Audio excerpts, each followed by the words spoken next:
바로 이제 이 업적으로 노벨상을 받았다. 바로 이제 보어의 모델에 대한 얘기입니다. 자, 이때 이 보어 모델과 관련해서 이제 단어 하나를 알아야 될 게 있는데, 뭐르르? 자, 선 스펙트럼은 아까 얘기했던 그거고요. 여기 이제 희한한 단어가 나옵니다. 하이드로제닉이라는 말이 나와요. 이 단어의 뜻을 알아야 되는데, 자, 이 말 뜻은 뭐? 바로 전자가 하나뿐인 이라는 뜻의 형용사입니다. 그래서 전자 하나밖에라고? 그게 뭘 얘기하는 거지? 그래서 그러한 이온의 예에 뭐가 있느냐? 바로 슈쇼. 그 슈쇼 자체가 바로 하이드로제닉 한 상황이란 얘기예요. 그래서 뭐 수소는 그 정전기적으로 중화되어 있어서 이온은 아니지만 이 수소라고 수소 원자라고 하면 그 안에 전자가 하나밖에 없죠. 그래서 수소는 이온은 아니지만 그 물리학적 모델링상으로는 하이드로제닉 이온의 예라고 얘기를 합니다. 그 다음 또 어떤 게 있을 수 있냐면요. 2번의 힐륨. 그럼 힐륨은 전자가 원래 몇 개 있어요? 2개 있죠. 그럼 거기서 하나를 빼는 거야. 하나를 빼서 1 플러스 양이온으로 만들어. 그 다음 3번의 리튬은 어떻게 하면 되겠어? 여긴 전자가 3개가 있잖아요. 3개가 있으니까 전자 2개를 떼. 그러면 1 플러스 전자 2개를 떼면 또 전자 하나가 있게 할 수 있겠지. 그러면 마지막으로 뭐 예를 들면 4번의 베릴륨이라고 하면 전자가 원래 4개 있었으니까 여기서 전자 3개를 떼. 그럼 또 1 플러스로 이게 전자 하나로 남게 할 수가 있겠지. 이런 식으로 따지다 보면 바로 전 우주에 존재하는 모든 원소들에 대해서 전자 하나만 낳고 다 이온화시킨 거. 그거를 하이드로제닉 아이온이라고 하는 거예요. 그래서 그 하이드로제닉 아이온들에 대해서는 바로 이런 식의 그 일관된 어떤 방식으로 이 뭐냐면은 선 스펙트럼을 설명을 할 수가 있는 거죠. 무슨 이야기겠자잉?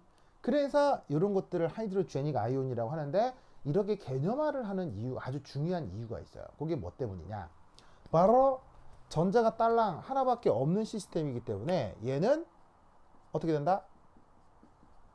전자 간 청력이 있겠어요? 없겠어요? 없지. 왜? 누구 사이의 인력 청력이라고 하는 건 그 입자가 2개 이상이 돼야 인력 청력이라는 게 나타날 거 아니에요. 근데 전자가 딸랑 하나밖에 없으니까 다른 전자하고의 청력이라는 게 개념적으로 뭐 있을 수가 없는 거지. 무슨 뜻인지 아시겠죠? 그래서 전자 사이의 청력을 없애는 모델 적용하는 게 바로 이 하이드로제닉 아이온이다. 뭔 말인지 아시겠죠? 요거. 그래서 그것을 이제 어떻게 모델링을 하느냐. 그거이 바로 요거. 자, 그래서 핵의 모델링을 이렇게 한 겁니다. 자, 여기서 Z는 그 핵의 원자 번호를 얘기하는 거예요. 예를 들면 슈쇼 같은 경우는 Z가 1인 거고요. 힐륨은 2고 리튬은 3인 거고 Z가. 그리고 E 플러스는 뭐냐면 핵 안에는 양성자가 들어있잖아요. 양성자 전하량의 크기는 어떻게 돼요? 바로 전자랑 전하량 크기가 같고 부호가 플러스면 되는 거죠. 그래서 핵에 있는 전하량의 크기를 이런 식으로 ZE 플러스 이렇게 표현을 할 수가 있습니다. 이때 보호는 주변의 전자가 이렇게 뱅글뱅글 돌아다닐 수가 있다. 이런 식으로다가 생각을 한 거예요. 그래서 이 전자가 이렇게 뱅글뱅글 돌아다니는 이 상황의 이 전자를 질량은 ME로 쓰고 전자의 전하량은 E-로 이렇게 이제 표기를 하게 된 거죠.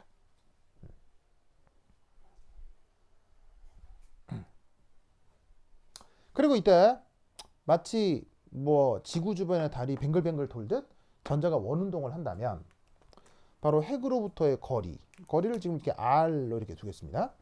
그 거리 R에 대해 이렇게 반지름 R에 대해 이렇게 수직한 방향의 접선 속력이 있을 건데 그 접선 속력을 이렇게 V라 하고 그 접선 속력을 가지고 이놈의 전자가 이렇게 뱅글 돌고 있다. 라고 생각해 보자 이런 말이죠. 그럼 이 상황에서 이제 보어는 어떤 해석을 했느냐? 첫 번째, 정전기적 인력이 구심력이 될 것이다. 자, 여러분, 구심력이 뭐야, 염? 바로 뱅글뱅글 원운동을 하게 해주는 힘을 구심력이라고 하죠. 근데 이때 이놈의 전자가 왜 뱅글뱅글 도는 현상이 나타나느냐? 바로 핵과 전자 사이의 인력이 이 전자가 뱅글뱅글 돌게 만들어주는 구심력으로 작동한다라고 생각을 한 거예요. 그래서 이때 여기에 있는 이 정전기적 인력을 뭐로 바로 쿨롱 인력 표현으로 표현을 한다면 바로 이런 식으로 표현을 할 수가 있겠죠. 바로 4파이 입실론 제로라고 하는 거는 그냥 어떤 샹슈다 이렇게 생각하시면 돼요. 그래서 숫자 4, 파이는 3.14 그거고요. 입실론 제로는 아마 물리학 시간에 뭐 진공의 유전율이다 뭐 이런 식으로 배우셨을 거예요. 얘도 어떻게 알려져 있는 값입니다. 그래가지고는 요게 그냥 통으로 상수고, 그 다음에 쿨롱 상호작용은 어떻게 두 입자 사이의 거리의 제곱, 그 다음에 각 입자의 전하량 크기의 곱이 바로 쿨롱 상호작용의 인력의 크기가 되겠죠. 그 인력을 가지고 저 전자가 뱅글뱅글 돈다고 할 때 그 구심력의 크기 표현을 이런 식으로 표현을 할 수가 있다. 아시겠죠? 그래서 이때 거리 반지름을 샥샥 약분을 하고 최종적으로는 이런 꼴로 표현을 할 수가 있는 거죠. 그래서 정전기적 인력이 구심력이 된다는 표현으로 이런 수리적인 관계를 하나 만들어 내었습니다. 그 다음 보호 모델에서 가장 중요한 것 바로 여기에 있는 요 세 번째, 요게 보호 모델의 핵심입니다. 자, 우선 여기서 이제 하나 알아야 될 게 이 각운동량이라고 하는 것을 알아야 되는데, 그 각운동량은 이렇게 표현됩니다.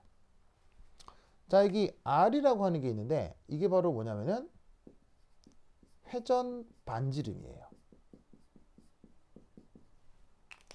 그리고 P라고 하는 건 바로 선 운동량입니다. 요걸 이제 물리학자들은 요 둘에 대한 외적으로 뭐 각운동량을 정의합니다만 뭐 그렇게까지 할 건 없고, 크기만을 본다면 그냥 회전 반지름에다가 선 운동량의 크기를 곱하면 바로 각운동량의 크기를 보통 알 수 있습니다. 저런 식의 이제 그 보통의 그 회전 운동에 대해서는 이렇게 이제 딱 접선 속력의 수직이라고 하면 그냥 간단하게 이렇게 표현할 수 있습니다. 그래서 뭐 외적을 해갖고 뭐 각도도 뭐 하는데 뭐 그건 됐고 그냥 크기만 보면 이렇게다. 그럼 이때 여기 있는 이 선 운동량의 크기를 어떻게 입자의 질과 속력의 곱으로 이렇게 표현할 수 있으니까 보통 이제 각운동량이라고 하는 크기를 MVR로 표현하는 거예요. 이때 이 MVR 왜 각운동량이 이렇게 표현되죠? 왜 각운동량이 이렇게 표현되느냐? 이유 따윈 없어요. 왜? 그냥 이게 정의입니다. 각운동량이 저렇게 정의되는 데는 이유가 없습니다. 왜? 태초의 각운동량은 존재하지 않기 때문이에요. 무슨 말이냐면 각운동량, 선운동량 모두 실존하는 것이 아닌 인간이 만든 생각입니다. 인간이 저런 생각을 하게 되면 우주에서 벌어지는 어떤 현상들을 인간 입장에서 편하게 표현할 수 있기 때문에 물리학자들이 저런 생각들을 만들어서 생각의 단위로 쓰는 거예요. 무슨 말 알겠죠? 그러니까 각운동량이라고 하는 녀석의 정의를 왜 저렇게 하느냐? 이유 없어요. 그냥 저렇게 정의해서예요. 아시겠죠? 그러니까 각운동량이 저렇게 정의된다는 걸 보면 끝인 거예요. 무슨 말 알겠죠? 우리나라 말 소년을 영어로 보이라고 하는 것에 무슨 논리적 이유가 있어요? 없죠. 아주 자의적이죠. 그런 식으로 저 운동량 혹은 각운동량 모두 자의적으로 정해진 언어일 뿐인 거예요. 알겠죠? 그래서 저렇게 자의적으로 정해진 정의를 외우면 끝인 거예요. 아시겠죠? 그런데 이때 여기서 보어는 어떤 생각을 추가했느냐? 바로 양자화라는 생각을 추가했습니다. 이것을 영어로는 퀀타이제이션이라고 하는데요. 우리말로는 양자화라고 번역을 하는 것이지요. 그럼 이게 뭔 말이냐? 바로 이거예요. 어떤 물리량 혹은 물리량이라고 해도 되고요. 어떤 현상이라고 해도 좋아요.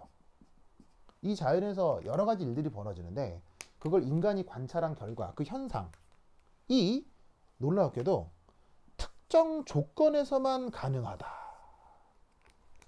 저런 상황이 나타날 때 양자화되어 있다라고 말을 쓰는 거예요. 그래서 영어로는 퀀타이제이션, 우리말로는 양자화 이렇게 번역을 합니다. 아시겠죠? 그래서 지금의 경우는 그 양자화 표현을 수리적으로 이렇게 표현해 주는 거예요. 그래서 여기 보시다시피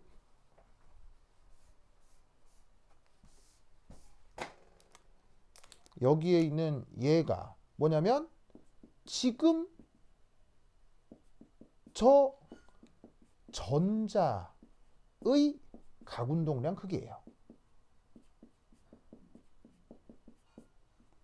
자, 가군동량 어떻게 정의한다고 했어요? 이유 없어요. 어떻게 정의한다고 했어요? 질량에다가 속력에다가 반지름 곱한다, 회전 반지름 곱한다고 했잖아요. 그럼 ME는 뭐야? 여기 있는 전자의 질량이고, V는 접선 속력이고, 그 다음에 R은 회전 반지름이잖아요.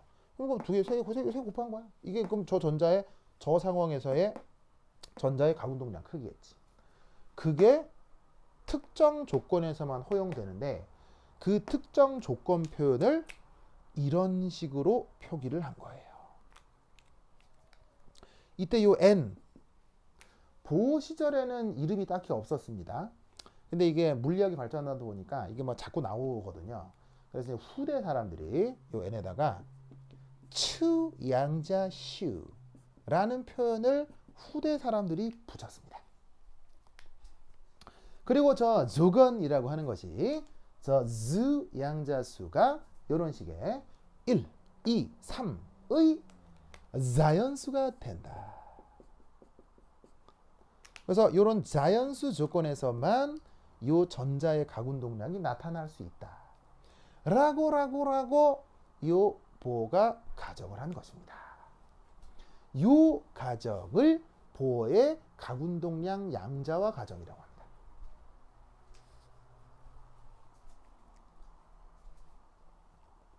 근데 이 보호의 양자화 조건에선 여러분들이 이걸 하나 아셔야 됩니다. 바로 보호는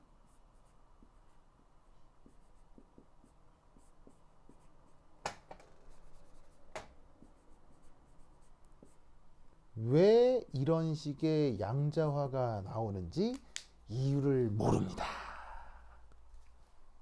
그 이유를 알 수가 없어요. 앞서의 그 뭐냐면은 흑체복사 이론 있죠. 흑체복사 이론을 설명하기 위해 플랑크가 광량자라고 하는 걸 가정했잖아요. 빛의 최소 에너지 단위가 있다라고 하는 거. 그 또한 플랑크 역시 이유를 몰랐다고 했죠. 근데 왜 그렇게 가정을 하면 뭐가 설명이 되니까 흑체복사 현상이 설명이 되니까 그래 가정한다고 했죠. 이것도 마찬가지입니다. 뭐 이유를 몰라요? 이유를 몰라가지고는 어떻게 그냥 이렇게 가정을 해주면 바로 그때 나타나는 이게 설명이 된다예요. 즉 이 현상을 설명하기 위해서 만들어낸 가정인데 보호는 그 이유를 몰랐어요. 그리고 애석하게도 지금도 그 이유를 모릅니다. 그냥 저것은 우리 우주의 구성 방식인 것 같습니다. 만약 저것의 이유를 안다면 그건 신입니다. 알겠죠? 인간은 그 이유를 절대 알 수 없습니다.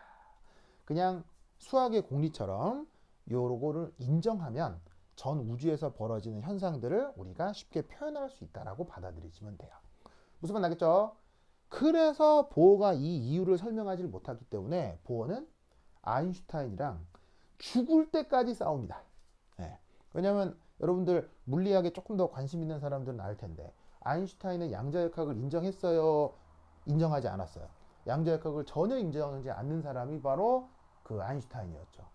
그래서 아인슈타인은 이거 말도 안 된다. 무슨 개소리냐 해가지고는 둘 사이에 이제 막 뭐 무슨 일들이 있었냐면 보어가 요 논문 발표해가지고 보어도 노벨상을 받거든요. 아인슈타인도 노벨상을 받지만 그래서 둘이 붙은 거예요. 그리고 어떻게 되냐면 보어가 아침에 딱 일어나면 아침에 일어나자마자 이게 지금 잘 생각해봐. 이게 몇 년 전 이야기냐면 이게 20세기 초라고. 지금 100년 전 얘기야. 그러면 생각해봐. 100년 전에는 무슨 뭐 이메일 이런 거 있어 없어? 없잖아. 그럼 막 한 사람은 영국 살고 저 보어는 영국 사람이야. 영국 살고 저기 아인슈타인이 미국 건너가지고 아인슈타인 보스턴에 살아. 하여튼 미국 사람이란 말이지. 한 사람이 영국에 있고 미국에 있어. 그럼 어떻게 그때 당시에 그 연락 주고 받았겠어요? 방법 없지. 편지밖에. 그게 이제 보호가 자서전에 보면 보호가 아침에 딱 일어나면 아침에 편지가 배달돼 있어. 아침마다 편지가 와. 누구한테? 그 뭐냐면 저기 아인슈타인한테. 그럼 그 아인슈타인 편지에 이거 아니다, 잘못됐다 까는 내용이 막 나와. 그럼 이제 보호가 그걸 읽고 하고 그거를 반박할 이론을 하루 종일 생각한 다음에 그걸 저녁에 또 편지로 적어. 그걸 밤마다 또 편지로 보내는 거야. 그러니까는 아인슈타인하고 보어는 죽을 때까지 매일 아침 서로 편지를 아침에 받아요. 그리고 계속 서로 주고받고 하는 거예요. 그게 이 현대 물리학의 아주 재밌는 이벤트 중에 하나였는데, 당연히 저 이유를 신밖에 모르기 때문에 결판은 났겠어요? 결판 못 냈겠어요? 둘은 죽을 때까지 결판을 못 냅니다. 그리고 아인슈타인이 먼저 죽고요. 그 다음에 이제 보어가 나중에 죽습니다. 아, 반대인가? 뭐 어쨌건. 그래서 중요한 건 아인슈타인도 보어도 이유를 몰라요. 그러면 걔들도 이유를 모르는데 여러분들이라고 이유를 알겠어요? 모르겠죠? 그럼 어떻게 하면 돼? 외워라. 아시겠죠? 이게 외우는 거예요. 전 우주 아무도 이 이유를 몰라요. 그냥 외우는 거야. 알겠죠? 그래서 이 사실은 지금 외우시는데, 후대에 요런 양반이 나타나요. 바로 프랑스 사람인데 드브로이라고 하는 사람이 나타납니다. 후대에 나타났던 이 사람이 물질파 이론이라는 것으로 이 플랑크 양자, 여기에 있는 이 가군동량 양자 가설을 뭔가 다른 방식으로 또 다르게 설명하게 됩니다. 그래서 요즘은 이게 상당히 신빙성 있는 가설인데 라는 생각을 사람들이 하게 된 거예요. 그래서 뒤에서 드브로이라는 사람의 이 물질파 이론을 배우고 나서 그때 다시 한번 이 가설을 얘기하도록 하겠습니다. 하지만 여전히 보어와 아인슈타인 세상에서는 그냥 논쟁의 대상이었을 뿐이에요. 아시겠죠? 여러분들도 그냥 외우시면 된다.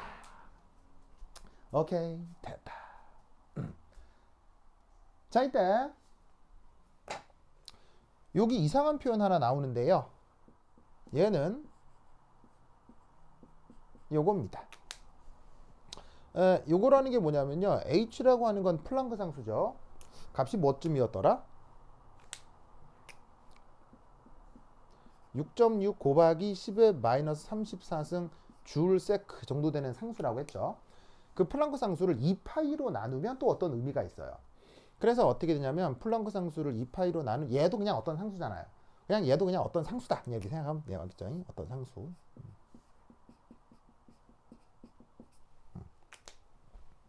그래서 얘도 상수, 얘도 상수라 자꾸 이런 표현이 나와서 h바라는 상수 표현을 이렇게 해줄 수가 있습니다.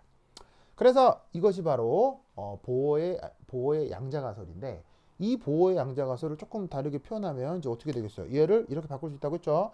MEVR은 바로 2파이 분의 NH, 저렇게 쓸 수가 있죠? 그럼 이때 여기에서 얘를 어떻게 표현할 수 있느냐? 이렇게 접선 속도 V는 2파이 R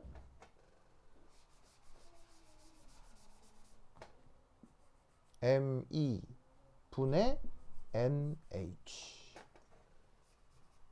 요런 꼴로 표현을 바꿀 수가 있겠습니다. 그리고 이때 당연히 이 N은 어디서부터 어디요? 1, 2, 3의 자연수. 역시나 이게 37기 때는 안 나왔고요. 35기, 36기 때 시험 문제로 그대로 출제가 됐습니다. 이때 학교에서 이 n이라고 하는 녀석의 조건, 자연수 1, 2, 3, 4인데 이거를 매번 써줘야지 이거를 생략했다간 감점이었습니다.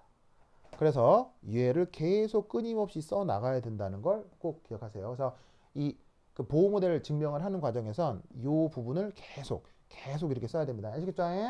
자, 여기까지 필기 마무리하십시오. 자, 어서 쓰세요. 자, 그 다음 논의를 위해서 이 나와 있는 두 결과만 여기 잠깐 정리를 하겠습니다. 어떤 계산 결과가 있었냐면 MEV는 ZE 제곱 오버 4파이 입실론 제로 R, 이런 결과 하나 있었고요. 그 다음에 이때 V는 2파이 R ME의 NH, 이때 N은 1, 2, 3의 자연수. 그래서 앞선 두 결과를 이렇게 정리를 해서 남겨두었습니다. 자, 이제 필기 마무리하시고 칠판 지웁니다. 자, 이 두 개가 앞서의 그 계산의 결과죠. 그래서 얘는 뭐 그 정전기적 인력하고 그 다음에 그 구심력 표현이 같다라는 것으로부터 나온 결과고요. 요거는 플랑크 양자가설이고요. 그럼 요 두 개가 결정된 다음 그 다음 논리 구조는 요거예요. 전자의 궤도 반지름 표현입니다. 자, 이게 뭐냐? 자, 여기도 속력이 있고 여기도 속력이 있죠. 어떻게 하냐면 얘를 여기다가 쏙 넣어요. 그래서 요 궤도 반지름 여기다가 얘를 쪼조존 쏙 집어넣어요. 그러면 여기서 어떤 수식을 만들어낼 수 있냐면 이렇게 저렇게 표현할 수 있습니다. 자, 그러면 양변을 막 들이다 보면 여기도 있고 여기도 있고 하는 막 상수들이 있거든요. 파이도 있고 막 이렇게 뭐 z도 있고 막 있단 말이에요. 그럼 얘를 막 더하기 곱하기 빼기 하면 막 이게 막 정리가 되겠죠. 그래서 얘를 그래서 으르륵 정리를 하면 최종 결과가 이렇게 됩니다. 그러면은 저 반지름 바로 핵에서 전자까지 거리인데 그 거리를 저런 식으로 간단하게 표시할 수 있습니다. 자, 그러면 이때 여기서 잘 보시면은 근데 요거 쟤를 잘 보시면 이 또한 어떤 상수죠. 자, 입실론 제로는 진공의 유전율, H는 플랑크 상수, 파이는 3.14, E는 전자 전하량. 전자 전하량 뭐예요? 바로 그 밀리칸에 기름방울 실험으로부터 전자 전하량도 알 수 있죠. 그 다음에 ME도 바로 톰슨의 비전한 실험으로 전자 질량 알 수 있죠. 다 알고 상수인 거예요. 그럼 다 알려진 값에 곱하기 나누기 표현이니까 이것도 어떤 상수겠네? 그래서 그 상수만큼을 요렇게 또 다른 상수로 독립을 시켜요. 이 상수를 뭐라고 부르느냐? 보어 반지름이라고 합니다. 보어 레디어스. 그래서 알려져 있는 요 상수 값들을 다 두두두 놓고 계산기로 톡톡톡 두드리면 값이 뭐가 나온다? 52.9 피코미터라는 숫자가 나와요. 저런 물리량이 나와요. 그래서 저 52.9 피코미터를 뭐라고 부른다? 보어 반지름이라고 한다. 무슨 뜻인지 아시겠죠? 알겠죠? 오케이, 됐다. 자, 이때 여기에 있는 이 Z, 이건 뭐죠? 바로 원자 번호. 그럼 사실은 이 원자 번호도 뭐 자꾸 변하겠어요? 시스템이 정해지면 정해지겠어요? 여기 이제 원자핵이 딱 정해지면 원자 번호도 정해질 테니까 사실은 원자 번호도 뭐 자꾸 바뀌는 물리량은 아닐 거예요. 근데 중요한 건 여기에 뭐가 달려있다는 얘기예요. 주양자수 n이 달려있다는 얘기예요. 무슨 말 알겠죠? 그래서 이 전자의 궤도 반지름 혹은 핵에서 전자까지 거리 여기에다가 이렇게 n이라는 아래 첨자를 써줍니다. 마치 수열 표현 같은 거죠. 여러분 수학 시간에 수열 배우신 적 있죠? 뭐 A1이 1이고 A2가 2고 뭐 A3이 3이면 뭐 등차 수열해 가지고 뭐 AN은 뭐다 뭐 이렇게 표현하는 그런 수열 표현 있잖아요. 마치 이 수식이 수학 시간에 배웠던 수열 표현 같은 거예요. 근데 이 수학 시간의 수열이라고 하는 게 이게 바로 뭐겠어요? n이 허용하는 조건. 그리고 그때 이 물리량이 나타난다는 거죠. 바로 이런 식의 수열 표현이 물리학에서의 양자화 표현인 거예요. 그래서 원래는 그냥 반지름 R로 유도가 된 건데 해놓고 나니까 이 n 값이 뭐예요? 아까 얘기했던 요 자연수 조건이잖아. 그 자연수 1, 2, 3, 4에서만 거리 R1, R2, R3가 나타나는 거죠. 그래서 그걸 표현하기 위해서 이 궤도 반지름 R에다가 n이라는 아래 첨자를 앞으로 이제 써줄 거예요. 자, 그러고 나면 그 다음 이제 요 표현서 이제 그 사실은 복잡한 상수를 다 외울 수는 없죠. 그래서 요런 경로를 통해서 요 궤도 반지름을 이렇게 증명할 수 있다는 거 기억하시고 그 다음은 저걸 한번 해보도록 하겠습니다. 자, 어쨌거나 여기에 있는 궤도 반지름을 이렇게 양자화되어 있는 표현으로 구해냈잖아요. 그 다음 어떡하냐면 이 궤도 반지름이 어디 있냐면요. 여기 있잖아요. 얘를 요렇게 여기 집어넣겠다는 얘기예요. 아, 복잡해. 자, 그럼 저기서 저 전자의 접선 속력 얘를 어떻게 표현할 수 있냐면 이렇게 표현할 수 있는 거죠. 그래서 이 궤도 반지름만큼을 지금 이렇게 표현을 한 겁니다. 아시겠죠? 자, 역시나 중학생도 할 수 있는 곱하기 나누기를 막 해서 정리를 해용. 그러면 얘를 어떻게 표현할 수 있다? 요렇게. 최종적으로 이렇게 표현을 할 수가 있습니다. 여러 가지가 약분이 되면서 간단하게 저런 식의 표현으로 바뀌겠네요. 아시겠죠? 역시나 보시다시피 이 부분도 어떤 상수인 거고요. 오! 여기도 뭐가 들어가 있어요? n이 들어가 있죠. 그래서 여기다가도 어떻게 n이라고 써주고 아래 첨자로 써주고 요 물리량도 양자화 되어 있구나 라고 이렇게 표기를 해주는 거예요. 자, 그 다음 뭘 해볼까요? 지금 저 하이드로제닉 아이온에서 전자의 역학적 에너지가 어떻게 되는지 한번 살펴보도록 하겠습니다. 자, 전자의 역학적 에너지. 자, 역학적 에너지는 뭐하고 뭐를 더한 거예요? 바로 운동 에너지에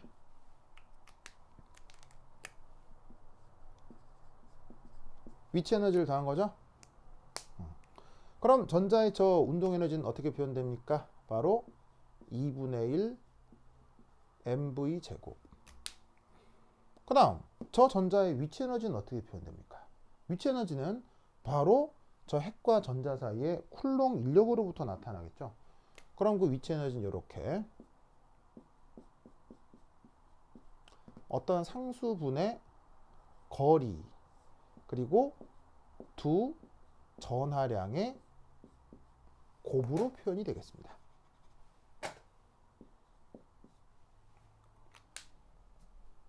그래서 요게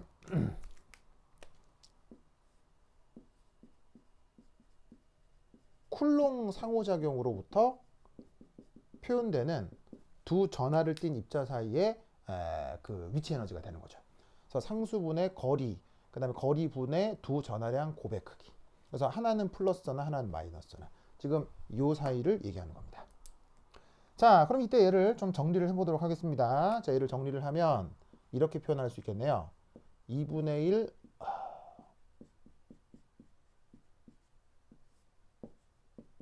요렇게. 그 다음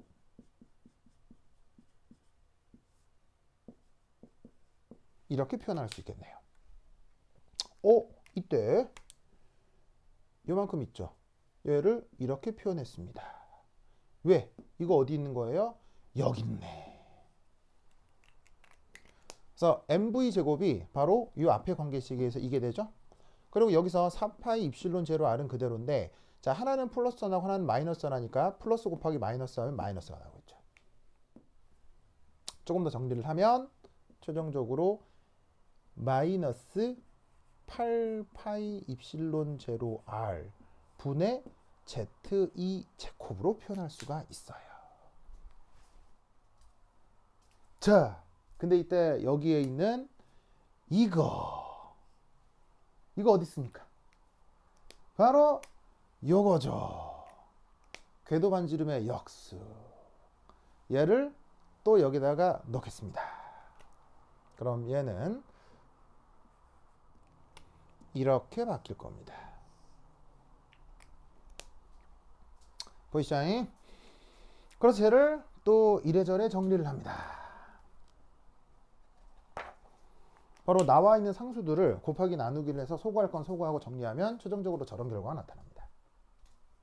이때 여기서도 잘 한번 살펴보시면 요만큼 이게 또 어떤 상수가 되죠. 그래서 얘를 이렇게 표기하기도 합니다. 저것이 최종적인 결과입니다. 이게 통으로 상수인데 그 상수를 또 다른 상수 묶음으로 연결합니다. 바로 플랑크 상수의 빛의 속력의 어떤 상수 묶음 R. 그러니까 뭐냐면 요만큼을 플랑크 상수와 빛의 속력으로 나눈 값을 R이라는 새로운 상수로 도입하는 거예요. 에이, 무슨 상수는 상수로 받지 뭐 이렇게 상수의 곱으로 표현하느냐. 요렇게 해주면 나중에 어떤 계산을 할 때 편리해서 그래요. 그래서 편리성 때문에 요 상수 묶음을 또 다른 상수 3개로 이렇게 나누어 표현한 거예요. 아시겠죠? 그래서 관습적으로 이렇게 편리성 때문에 하는 거니까 그냥 그러려니 하고 보시면 돼요. 그래서 요게 전자의 역학적 에너지를 표현하는 최종적인 표현입니다. 자, 여러분 실제로 저 과정을 이렇게 계산을 해보니까 자, 어떤 느낌이 들어요? 굉장히 계산이 좀 헷갈리는 거, 헷갈린다기보다는 조금 계산량이 많구나 라는 걸 알 수가 있죠. 특히나 어떻게 되냐면요, 뭐를 만든 다음에 뭐를 어디 넣고 막 얘를 또 여기 넣고 뒤에 넣고 앞에 넣고 막 정신이 없죠. 그래서 이 결과에 도달하기까지가 약간 정신이 없습니다. 이때 제가 지금 모델링부터 해서 1, 2, 3, 4, 5, 6의 과정에 도달하게 되었는데, 이렇게 6에 도달해서 이 최종 역학적 에너지를 구해낸 이 과정이 보호 모델을 증명하는 최단 거리 모델이에요. 그래서 여러 가지 방식으로 뭐 이렇게 뭐 계산을 할 수 있는데, 제가 설명드린 이 방식으로 계산을 하는 게 가장 논리적으로 최단 거리예요. 그래서 여러분들은 이 계산 과정을 암기하는 게 중요합니다. 35기, 36기 때는 이 유도 과정이 시험 문제로 그대로 나왔었어요. 그래서 이거를 꼭 기억해 두시기 바랍니다. 그래서 오늘의 숙제, 바로 이 보호 모델 있죠. 유도 과정을, 내가 써드린 이 필기 그대로입니다. 유도 과정을 필기 그대로 3번 베끼세요.